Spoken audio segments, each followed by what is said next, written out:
Hello, fellow equestrians. My name is Krystal Kelly, and today I am discussing a very important topic, and that is how to have soft hands.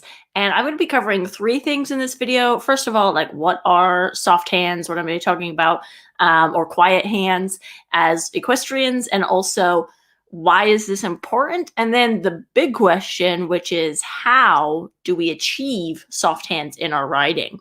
So we're going to go ahead and dive in. But before I do, if you are joining me live today, please do me a favor, comment in the chat where in the world you are joining us from. I know this is a very international group, and so I love hearing where in the world you guys are from. So comment in the chat where you're from. And also, if this topic, of soft hands, if you've had an experience like this with your horse where you couldn't quite figure it out, or your hands, you felt like kind of uncoordinated or discombobulated and just things weren't working, maybe your horse was reacting, tossing their head or whatever it was, comment and let me know, what were your experiences? What happened?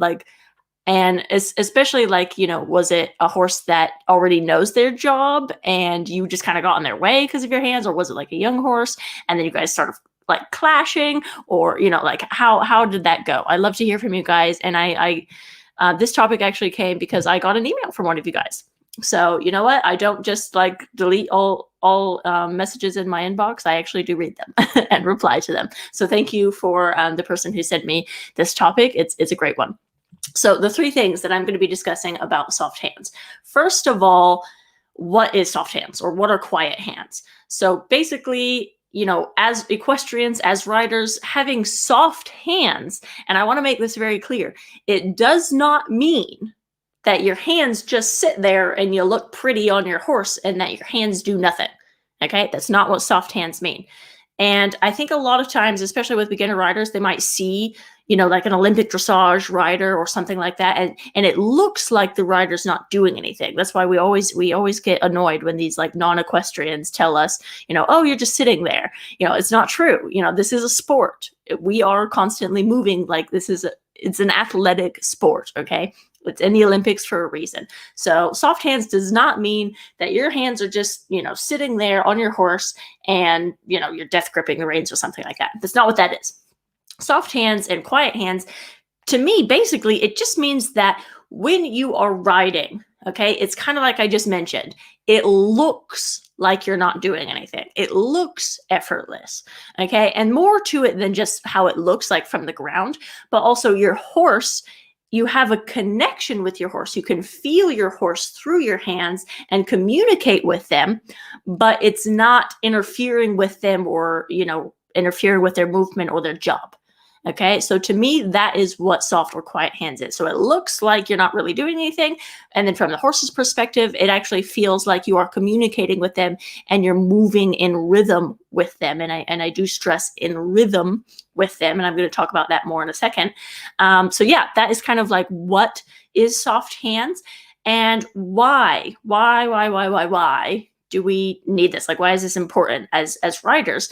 And first of all, I mean, it's kind of obvious, horses' mouths are very sensitive. We put a piece of metal in there, or even if you have bitless, even with a bitless, it's applying pressure to their face, okay? The head is quite sensitive. It's quite soft. If a tiger in the wild is going to jump on the horse, guess what they're going for? They're going for the face or the neck. That's their vital, soft, sensitive spot. And we're strapping this bridle on their face, a bitless bridle or a bit or whatever. And then, we're trying to communicate with them. So their mouths are very sensitive. So having soft hands is beneficial for the horse, obviously. And the other thing I want to mention is that our reins are actually only 10% of communication with horses.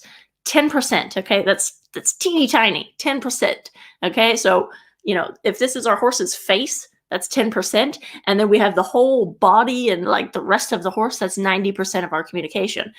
But although our reins are only 10% of the communication, I would say it's probably 90% of the reason that there's a problem with your horse is because of your reins, okay? Because you are miscommunicating with your reins or rein contact, or you don't have soft hands, or you're not quiet with your hands, or you're just gripping with your reins or whatnot. So 90% of the problems, problem horses, 90% of the horsey problems that we are experiencing is probably because of your reins. which is weird because reins are only 10% of our actual communication. Like when we're doing it right, it's only 10%. So that is why we need soft hands as riders. We need to be able to learn this art form of soft hands and quiet hands if we want to, not just like, you don't have to have goals of being an Olympic rider or whatever, but if you want to have a horse which is happy and enjoys your company and isn't trying to buck you off, or like, you know what I mean? Like they actually enjoy going out and riding with you, then you need to prioritize this. Okay. This is not something that you should just like, oh, I'm good enough. Okay. No, this is an art. It's something that you should definitely learn how to master. And it might take you years. Fair enough. But you need to take the time and actually dedicate some energy into mastering this skill. So I think the question on everyone's mind is, how do we get soft hands? And there's several exercises definitely which you can do. And there's a whole lot of, again, this is an art. It does take time. It does take a lot of practice. But I will say anyone can learn to do this, okay? It is within the realm of possibility for you to learn to be soft hands. Even if you're just learning to ride as an adult, even if you're, I don't know, like a young kid, a lot of kids, like naturally, they kind of pick this up because they're so small and they don't have arm muscles that they can't rely on their arm muscles to kind of wrestle the horse. So they have to learn like how to be technique, like how to be correct. And that's why a lot of male riders, you will see naturally as men, they are more upper body focused. It's something like from like caveman times, like that's just their genes, their genetics. They're programmed to be, macho, upper body strength. So a lot of men might have a little bit of a harder time with being soft with their upper body and their arms. So this, like, it might actually take them a little bit more work to learn and master this skill versus, a woman who is just learning to ride or something like that. So yeah, don't be discouraged. You can definitely learn this. It's for everyone, can master this. So how do we get soft hands or quiet hands? The first thing that I definitely recommend is that you actually stop riding with your reins for a while. Okay.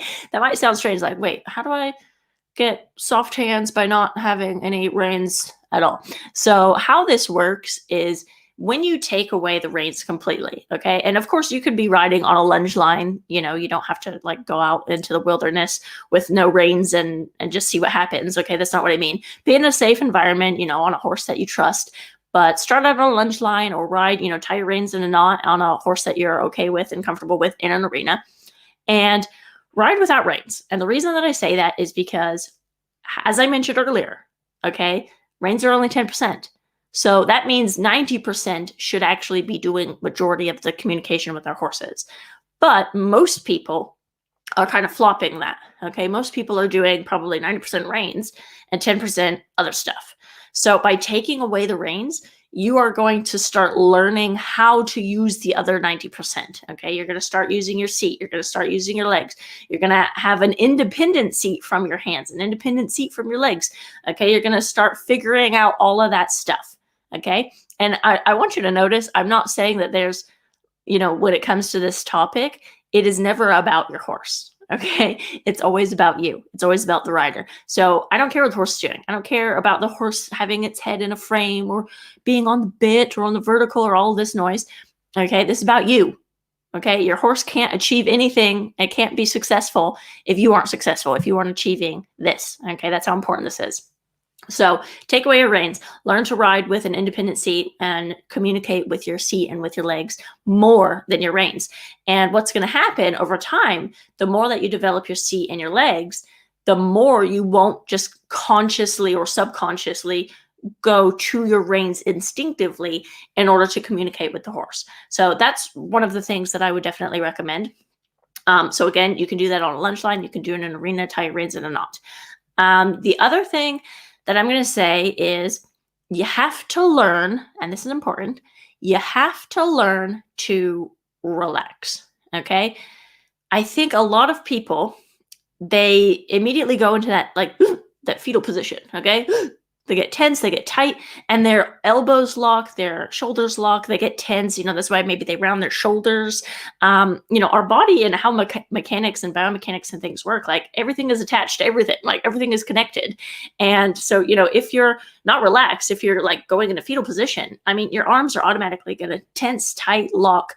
And guess what? You're going to be fighting with your horse, even though you don't mean it. Okay. We already know that you love your horse. It's not about that. But if you're fighting with them, okay, they don't know that. All they feel is you got tense and you got scared and they're moving. Okay, they're animals. If you're walking or trotting or canter, like if you're moving, your hands need to be moving. Okay, your hands need to be moving. The second that they're moving and your hands aren't moving, your horse is going to think that you are going against them. Because you're going to be bopping them in the mouth accidentally or, doing all kinds of things. And you're not going to be in rhythm with them. And it's going to be counterproductive to what it is that they're trying to do. So you're interfering with them. Like you're interfering with their balance and their job. Like they know what to do, but you're now interfering with that. So that's why you might see horses stopping on a jump or, I don't know, spooking or bucking or rearing or, like trying to get rid of their passenger because they're trying to do their job and you're interfering and you're affecting them. So I will say that the Speaking the Horse Language online course, if you haven't already joined, I definitely go into that a lot more in depth. Like, how do you get this relaxation? And especially because, the fetal position, like a lot of the times that's subconscious and we don't really know how to fix that. So the Speaking the Horse Language course, which we have, and you're going to find it in the link there. There's a link somewhere. Just kind of find it and click on it. The Speaking the Horse Language course, I really go into this more in depth because we have to undo what you've already learned. It takes 10,000 hours to develop a habit. And if you have 10,000 hours of fetal position or locking your arms, then we have to undo that before we can start implementing like 10,000 hours of doing it correctly. So I would definitely recommend that you go and you check out that course if you haven't already.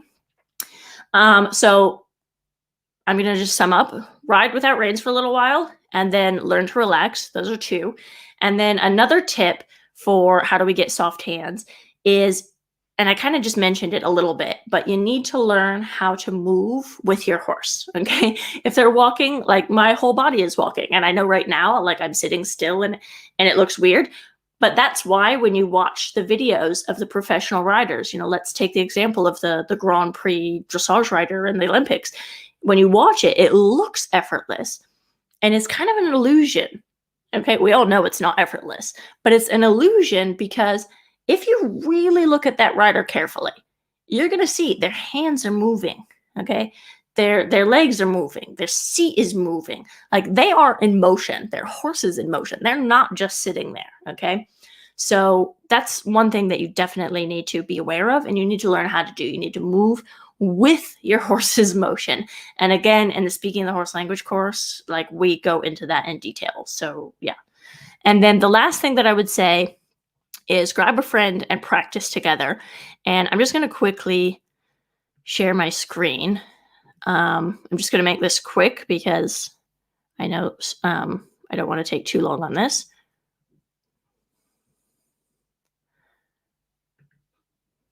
Okay, let me just see what's going on here. Okay, so yeah, if you can see my screen now, I already drew two little people. So this is off the horse. Okay, this is an exercise that you can do off of the horse. You have person number 1 over here and person number 2 over here. So, have a friend with you and take your reins. Okay, take it off of your bridle or fashion it or whatever, but take your reins and just hold it with each other and hold it like you would, if you're riding, okay, and have them do it as well. So make sure that this is a friend that also, is familiar with horses, and so you're gonna each hold the reins like this, and I'm gonna go ahead and stop sharing my screen now. So, and then what you're gonna do is, one person's here, one person's there. You guys are both holding the reins. I want you to practice and kind of delegate, who's in charge at the beginning. Like I'm the horse and I'm the rider. So kind of delegate who's who, and then have the horse start moving their hands. Okay. Move it in walk motion, move it in, canter motion or, something like that. Start moving their hands. Okay. That's the horse. And the rider, the person who's the rider, you have to just follow them. Okay, just in the beginning, just follow their motion. And then after a little while, I want you to start signaling your horse things. So for example, I want to turn right. Okay, I'm walking, so my hands are moving. I want to turn right, so I'm gonna and really do it like you're on a horse. Okay, I'm gonna look where I'm going. My hands are still moving, but guess what happens? Now, let me just kind of sit here a little bit. So my hands are moving. Okay, if I want to turn right, guess what happens? When I turn my shoulders and everything, like this hand naturally comes back. Okay, it does that naturally. When I turn my shoulders and I look right where I want to go, this hand automatically moves. So that person who's playing the horse should follow that feeling while you're still moving in that walk motion. Okay, so I'm turning right and I'm still walking. And I'm turning left and I'm still walking. And I'm turning right and I'm still walking. Okay, and just do that with your partner. And then, I'm going to ask for a halt or whatever. So just practice doing these things with your friends and then, swap. Have them be the rider. Have you be the horse. Experience, if you were the horse, if they were holding the reins and this was your mouth, okay, is that person like making you angry because they're pulling too hard? If so, like we have words, we can talk to each other. Horses, they have other ways of communicating with it, the rear or their buck or whatever it is. But we have words, like we can tell our friends like, hey, that pressure is like way too strong. So like lighten up. Okay. And it's the same when you go to like turn right or turn left, talk to your human or your horse or whatever, like talk to each other. Like, did you feel that? Like, was that too strong? Was that too jerky? Did you bop me a little bit or was it like smooth? Okay. Really practice that with your person. And it sounds really weird, but you know what? It works. It's a good exercise. And I would much rather have you practice that with humans where you could talk to each other and tell each other, like, if I was a horse, I would buck you off right now, because you're going to learn from it. Versus when you go on the horse, it might already be a bit too late. Like, if you're on a horse that's agitated, if you accidentally bop them in the mouth when you go to turn right, it's too late. Like, we don't want to be in that situation. So go and practice it with a friend, definitely. And if you don't have a horsey friend or something, like just convince your husband or your kids or your spouse or something to go and practice and be the horse. And be the horse. Yeah, they're going to love that. So hopefully you guys have found this video helpful. And I know this was kind of a long topic, a lot of stuff to cover. So yeah, I look forward to hearing from you guys. And please, just let me know in the comments, in the chat somewhere, if you have other topics that you would like to hear from me about, or if there's anything else that you, I don't know, want me to kind of make myself look silly and demonstrate. And I like to move around and do all of this silly stuff for you guys. I'm totally happy for that. So yeah, just let me know in the comments. You can also reach out to me by email. And yeah, I'm always happy to hear from you guys. Today's video was because somebody reached out to me. So if you guys like this, like, I need to hear from you. So just type. And if you are watching and joining me on YouTube or on Facebook, please do me a huge favor and hit that subscribe button or like our channel. It goes a long way. Yeah, it helps others to find these videos. And thank you so much for watching, and I will see you guys next week. So, all right, bye.